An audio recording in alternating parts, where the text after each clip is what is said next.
Good morning, everybody. It's Matthew here. It's the 30th of May 2015, almost halfway through the year, and we've got another live data sheet review. So, g'day, Pete. How are you going? Oh, very well, thanks, Matt. And obviously you're feeling pretty good. Yes, mate. Yeah, we're about a week away from coming home, so looking forward to seeing you and Chris and everybody else there on the Gold Coast very soon. It'll be excellent. Likewise. Likewise. Um, All right. so, Well, so for those of you who haven't been on webinars before, my job is not to take over. My job is to curate the questions. So if you can just find the question box and let me know that you can hear and see what we're doing here. So, oh, look at that, everybody's already started. So, g'day, Doug and Bruce and Leon. Thank you very much. Perfect. Oh, thank you, Malcolm. All right, so it looks like everybody can hear us and see the screen okay. yep. Pete, so what Peter and I were just discussing is is midweek trading, and over the last couple of months, we've seen midweek days, and namely Thursday being quite a good day. So Pete's brought up a couple of Thursdays to show everybody. And just to remind everybody that this is not a weekend, not just a weekend business. This is a 7-day-a-week business, and there's some profits to be had almost every day. So Pete, over to you. Thanks, Matt. Yeah, well, I think the point is that traditionally the popular days have always been regarded as the weekend, over the weekend or the latter days in the week, Friday, Saturday, and that sort of thing. I think today I'm trying to reinforce that it's important not to shun earlier days in the week because they can be very profitable in their own right. And Tuesday is a good example. It's proving to be pretty profitable. But what I've done today is I've chosen a couple of Thursdays just to give you some sort of idea. And what is good about the trading on these days, particularly when the days are successful, is that you get maximum bang for your buck, as it were, for reduced effort, which is, in other words, you can make a reasonable profit with a reduced number of trading opportunities. And I think that's something that would be appealing to people who have no interest in the punting experience. So, if you can be making money with fewer trading opportunities, I would think that's the ideal way to go. But let's get on with it and go through the selections as we usually do. And we'll start with Thursday the 7th. And with SRO3, and of course we get underway with a good old banker trifecta, $1.60 favourite. Once you see a win dividend for the favourite of between $1.50 and $1.70, then that qualifies that race as a potential banker trifecta opportunity. And but I do stress that you want to satisfy yourself that it's a worthwhile banker trifecta opportunity to trade in. In other words, once you see the dollar, for instance, $1.60 here, looking straight in the percentage column, you can see that that runner is holding more than 50% of the money. So half the betting money in this race is being directed at runner number 7, which I suppose is pretty overwhelming support. But just as importantly, I believe, you can see the latter support for the favourite is reasonably strong relative to the rest of the field. So I suppose that sort of backs up the validity of trading banker trifecta in this race. If, however, you feel that perhaps the money support is starting to fall off, getting closer to the 1-minute mark to the extent that it's not relatively dominant over the rest of the field, then by all means opt out of trading in that race.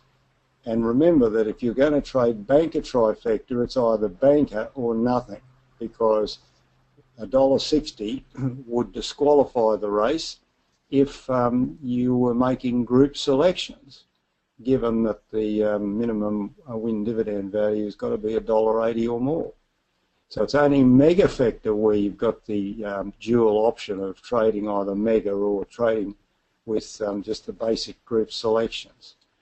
And once again, with banker and mega factor, of course, allowances do not apply. Trifecta allowances do not apply with those two betting formats. Okay, moving on to now, this is where patience comes in, I guess, because funnily enough, the next opportunity arose way down at SRO7. So there's quite a hiatus there between SRO3 and SRO7. But we, of course, patience pays off in the end, and of course we've got a percentage return opportunity that I think presents as a pretty strong one. All the indicators are clearly in place. You've got a strong favourite, number 7, to start with. You've got this group of 2 runners. Well, firstly, the group of 2 runners is defined by a separator considerably bigger than the minimum requirement of 1.7. Those 2 runners together are holding 50% of the money, or in excess of 50%, which is more than the 47.5% minimum requirement. And of course, when we look over here at the monetary values, you can see the C dollars in the C dollars column, and also at the 1 minute interval and at the 2 minute interval and the 3 minute interval. The money is very, very clearly dominant for those 2 runners. And so we'll happily trade percentage return with that group 7 and 2, 7 being the strong favourite. And not surprisingly, 7 has ultimately been the winner in the race. So if you're going to sort of dip your toe in the water as a new client, and you're just sort of embarking on your trading activities, I guess these are the sort of races to concentrate on initially, exclusively. Just look for these in percentage return, because they do offer a pretty good strike rate. Okay, MRO9 now, we go 2 down, further down, and now we've got another trading race, basically just along money gap lines here, 50% to a red money gap first, down to second and for second and third, down to runner 3. Now, it could be suggested that perhaps there's there is a certain element of competitiveness, money competitiveness with runner 6 and runner 3, but I think you've got to temper the application of the additional allowance when you're dealing with runners lower down in the field. Remember, we're trying to the objective with this program is to try and prioritise and concentrate selections in the upper field and sacrifice wherever it's feasible to do so the runners in the lower field that are attracting next to no money. And even though this runner number 6 is attracting, I suppose, similar money to runner 3, if you look back, really speaking, its money support is not particularly strong at all. So I think in this case the additional allowance being applied would be have a certain level of overkill to it. I think the optimal selections are as the basic money gap selections present. So that gives us 40 trifectas and another trading race. ARO6, we go another percentage return.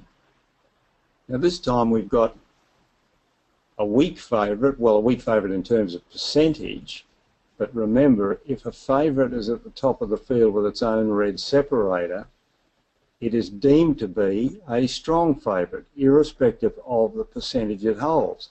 And you can see why, because the red separator is very much highlighting that very late and strong money support for this favourite at 2 minutes, and then strengthened at the 1 minute mark.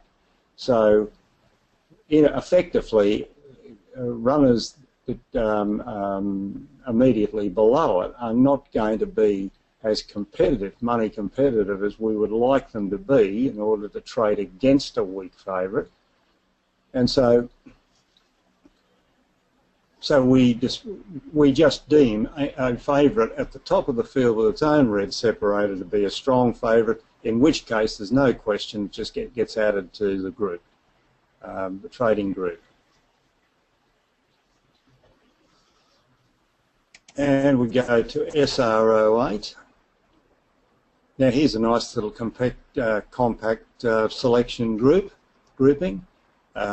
Top 3 runners, first and second, money gap selections, and in response to the money profile demonstrated, I guess, at 3 minutes, at 2 minutes, and then very much confirmed at the 1 minute interval, we're going to make a percentage allowance for third place and our selections at number 4. And so that only creates 12 combinations, but notwithstanding that small number of combinations that have been created, that configuration of selection best accommodates the prevailing money profile in this race. And and as you can see down here, it is the configuration that has produced a winning result. And so that is the outcome for the 7th, the Thursday the 7th. We've got how many selections? SR03, 1, 2, 3, 4, 5. And I'll just go to a couple of other days, or a couple of other races here, just to highlight a couple of points. As we can see, here we have a potential mega factor, because we've got a favourite with a $1.80 favourite, a $1.80 win dividend, I should say, holding 46.53% of the money. It's got a pretty large associated money gap. We go to percentage return. However, you can see that runner 13 has no red separator associated with it. So that would tend to reduce the viability of trading mega factor, and that's backed up by the lack of money support. You can see quite clearly there's no real dominance of money support for this favourite at all. So this money gap is sort of belying the actual real money support for that favourite. And furthermore, it becomes a moot point anyway, because we require a minimum of $8,000 in the trifecta pool to trade mega factor, and so that pool is not big enough, and so group selections would apply, and that is exactly why this race has been eliminated along those lines. All right, just popping down here just to confirm the outcome of the day. As you can see, those 5 selections have produced a very healthy return, and a strong strike rate. So that backs up the research that tells us that Thursdays are across the board pretty profitable days.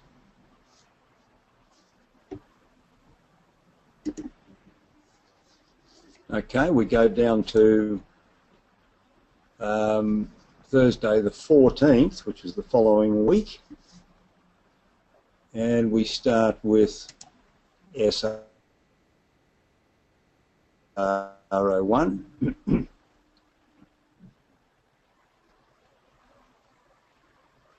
Now this, SRO1, I'm getting ahead of myself.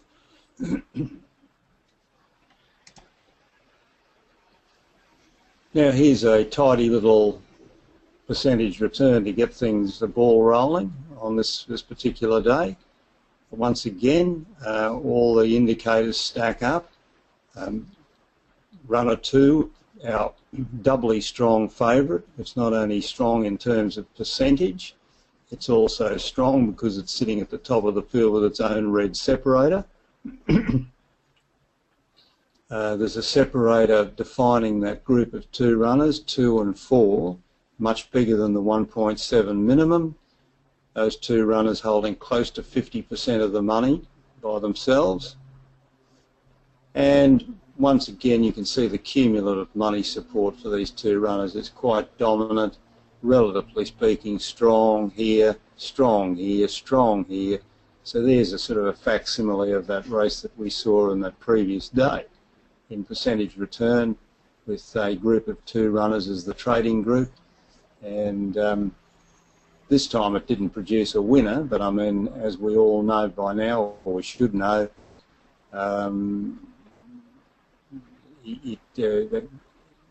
not every race is going to be successful, and the important thing is to trade consistently.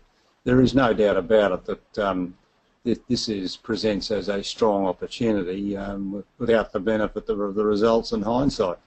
And the other confirming indicator, of course, is that the 2 runners concerned, 2 and 4, have got negative values in the U-diff, or sorry, not in the U-diff, they're just negative values.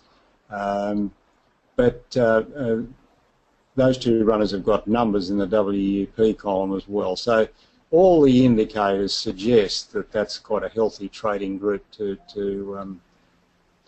apply, and it just didn't produce a winning outcome. Okay, we go to the next race, which was a selection race. Now, once again, we've got a possible mega factor, as you can see. Runner 4, $1.90 favourite this time. A money gap of 2.79. If we go to percentage return, it's a little bit less than. Ideally, we'd like to see a separator in percentage return that's bigger than the associated money gap in trifecta when we're reviewing the possibility of mega factor. And I guess one could be a little bit sort of ambivalent about the money support for the favourite leading up to the 1 minute mark. I mean, it's strong here, it's weak here, it's not particularly strong here, and then it picks up reasonably well at the 1 minute mark, but it's sort of up and down and not consistent.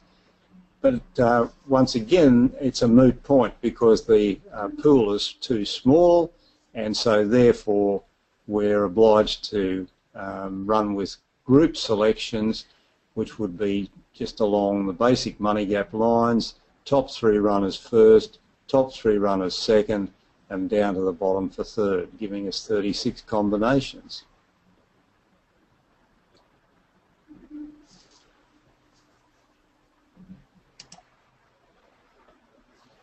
MRO3 now. And hey, Pete, if I could just interrupt for 1 second. Sure, Matt.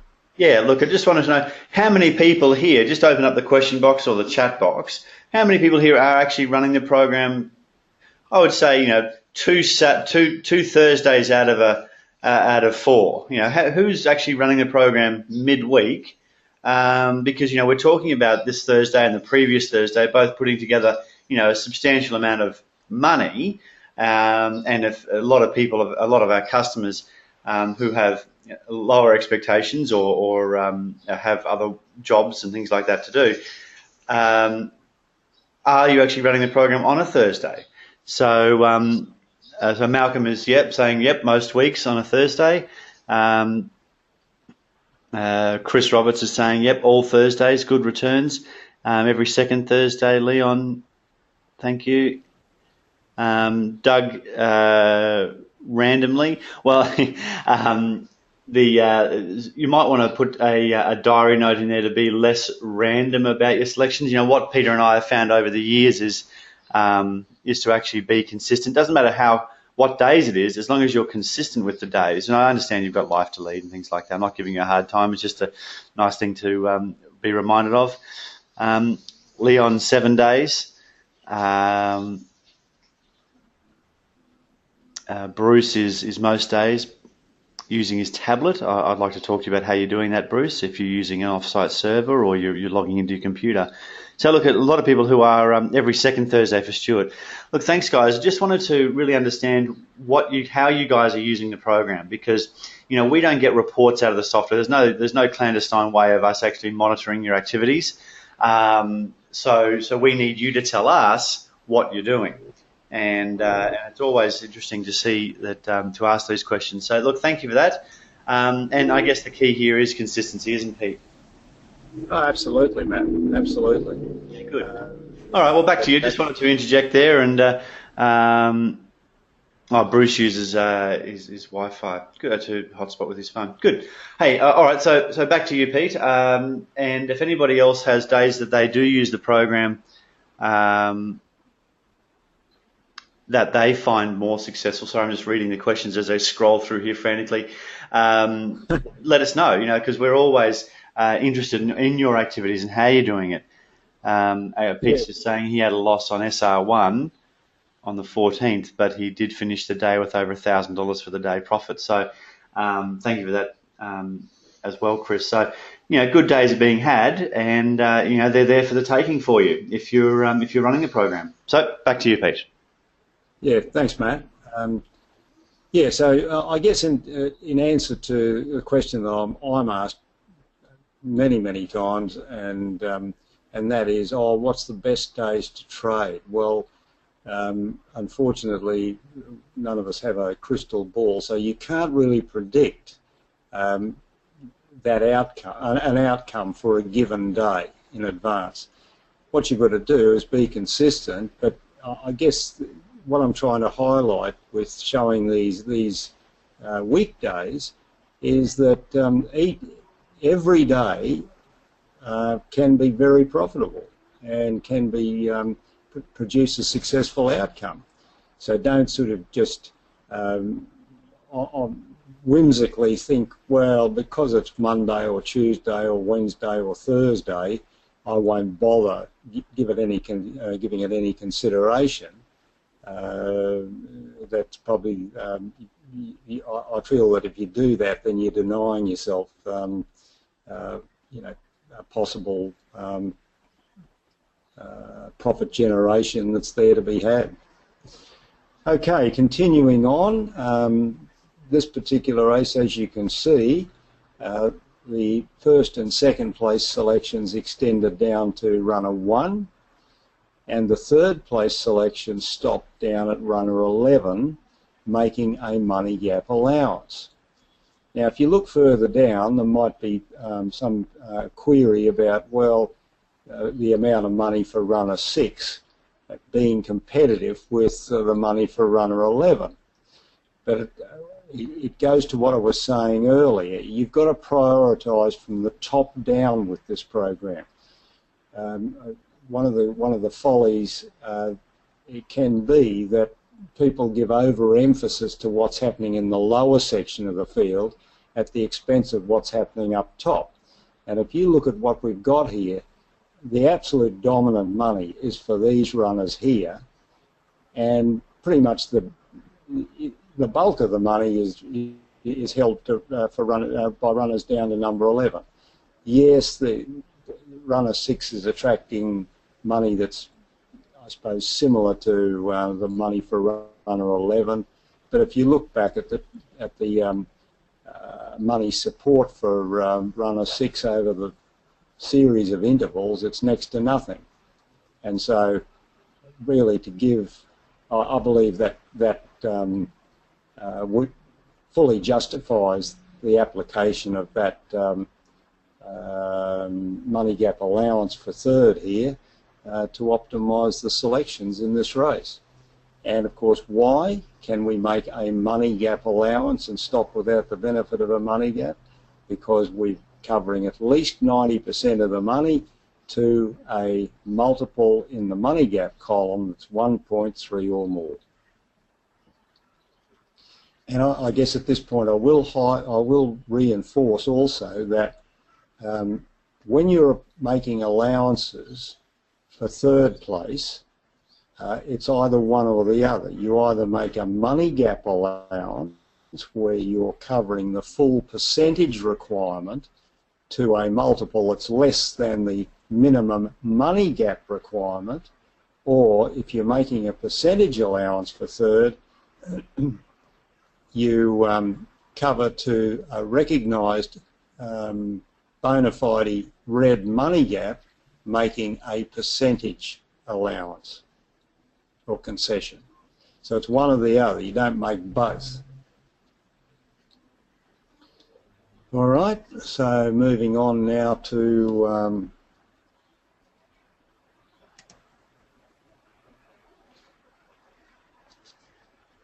okay, so here we've got selections 2 and 6 for first, I mean no question about that, down to runner 4 for second and third with a percentage allowance for third. Now once again, it could be argued, well, the additional allowance should be applied here because this runner is attracting more money than runner 4. But as I said earlier, you've got to prioritise from the top down, and the further down the field you go, the more obvious and more defined the money support has got to be in order to apply the additional allowance. In other words, the additional allowance is something that generally more refers to first place selections, with sometimes referring to second place and on occasions third place if the money support is strong enough consistently for the runners concerned. Here once again you can see there's very little money support for this runner number 9, and I would suggest that the bulk of the money in this race is held down to number 4. So the selections that have been made give you optimal coverage.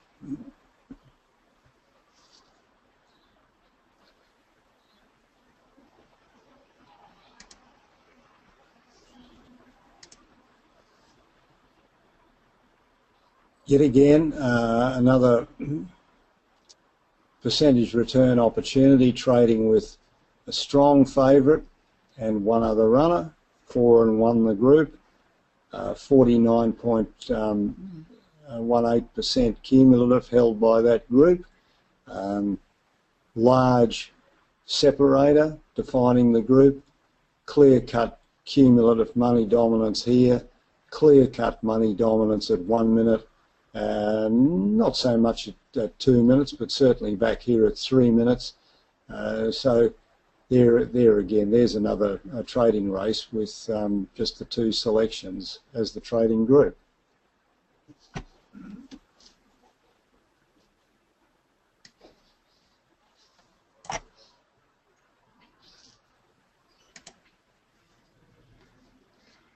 And to wrap things up, we've sort of bookended today. We started with a banker trifecta and we end with a banker trifecta.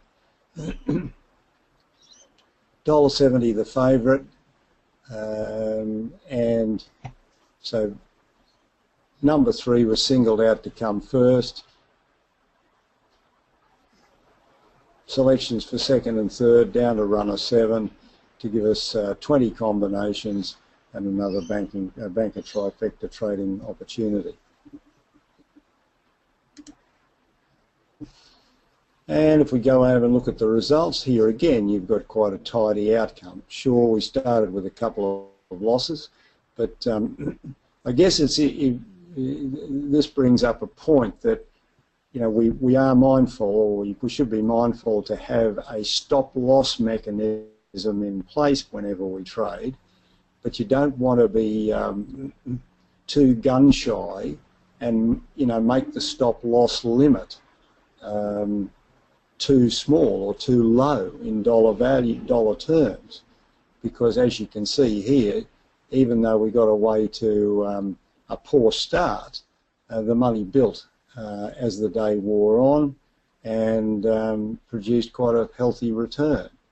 So certainly it is important to have that stop loss mechanism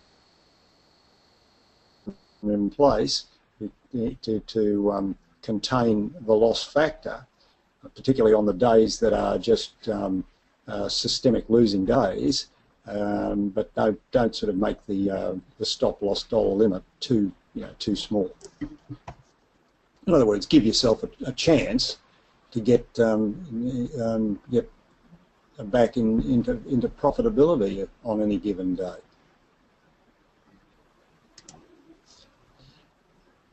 Yeah, so that's pretty much it, Matt. I think I might have had one more race here. I did write down this race. I'll just have a look at it and see what I... Well, thanks, Pete. While you're looking for that, I just wanted to make mention of Leon over in Adelaide. We had last Saturday, we did a online workshop. Now, we've done in-person workshops around a lot of Australia and New Zealand, and we went ahead and did an online, we trialled an online one. Yeah, in line with our commitment to, upping our game when it comes to delivering more services to our customers. And it went over, well, let's just say we had some technical difficulties. Leon, we still suspect Leon of sabotage with his laptop, but to ankle tap the other team. But I won't be drawn to accusations. But I just wanted to thank Leon for helping us organise that. Just for those who haven't been to one or don't know about them, what we're doing is we're going and looking at all the user groups or the support groups around Australia and New Zealand, and finding those that are populous and popular. We'll then organise a session where everybody breaks up into teams of 3 or 4, depending on the number of people, and there's a number of activities to raise their level of experience with the program and also interactivity with other members. And even though we only got through about half the program in the time allotted, in the 2 hours allotted, all the members came back to us with Carl and wrote me an email, which I appreciate, Carl.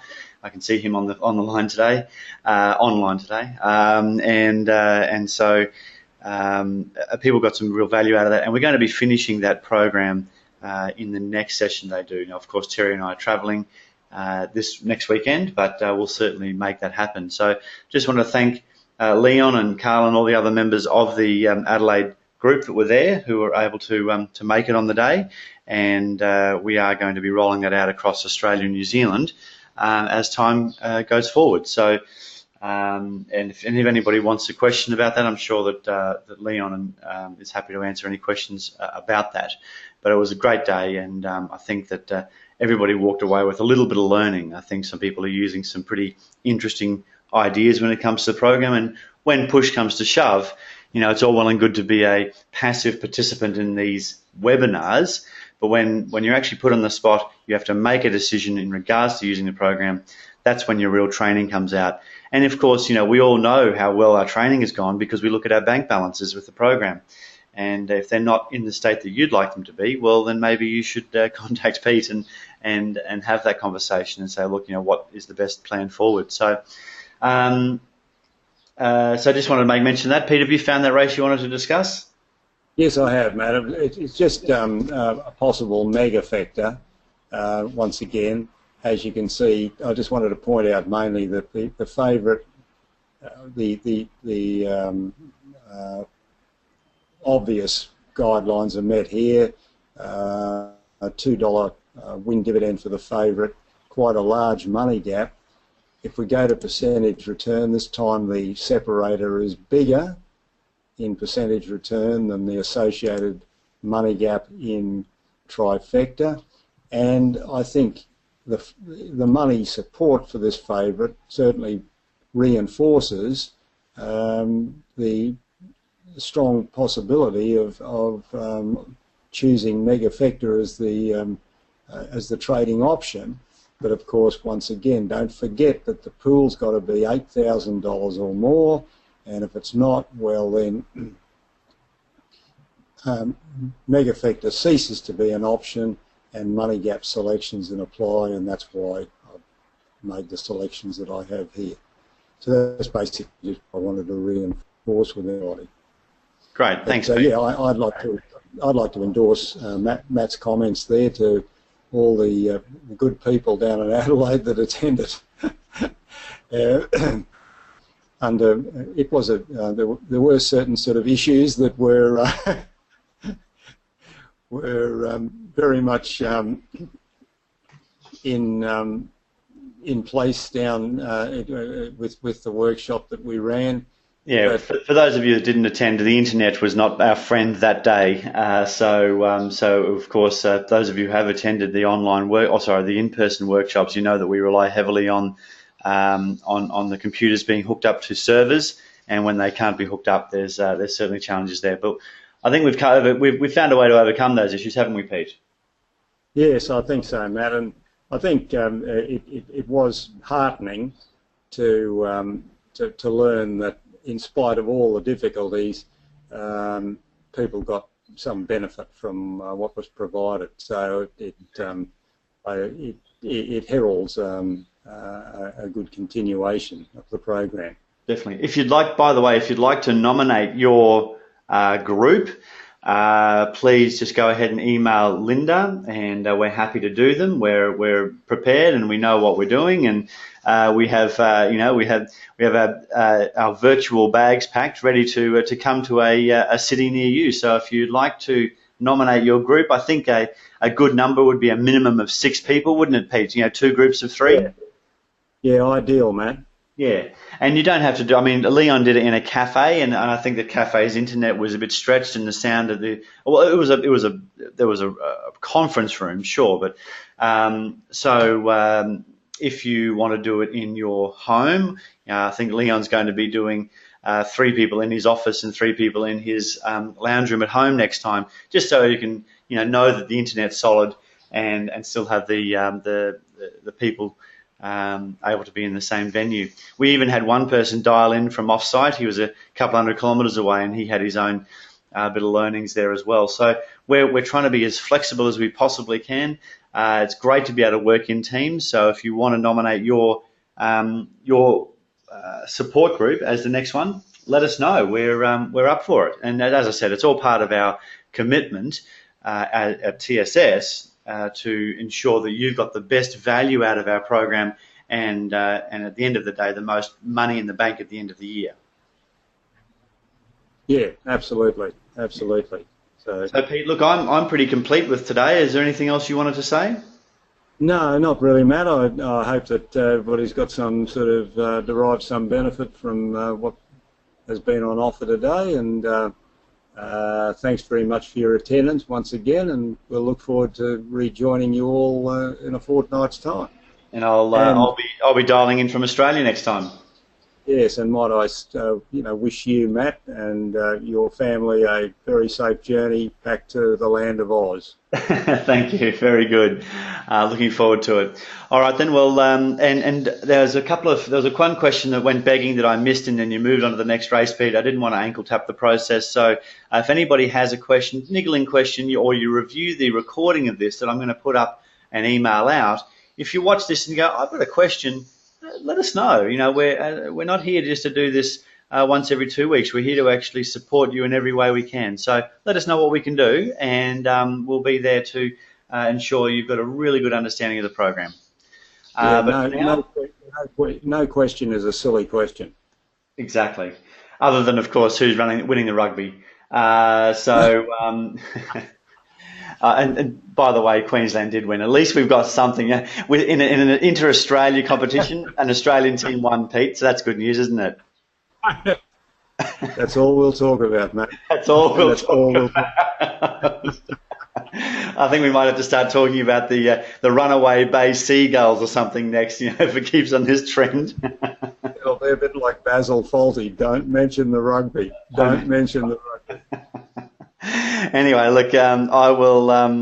So yeah, watch the recording, guys, and that'll be emailed out. It will also be put up in the support portal, and I'll be putting it as a public video in our YouTube channel for a couple of days, just so you can go ahead. Because what happens now is I convert the recording, stick it on the YouTube channel as an open. Anybody can watch it, so anybody in the world can watch it. And then of course, I'm going to go ahead and lock it off, put it in the support portal during the week. But you've got a couple of days to watch it now if you want to do that. And I'm going to sign off. Yeah, absolutely. So I'll say goodbye to you, Matt, and goodbye, everyone. We'll catch you in a fortnight's time. See you in 2 weeks. Bye for now. Bye now.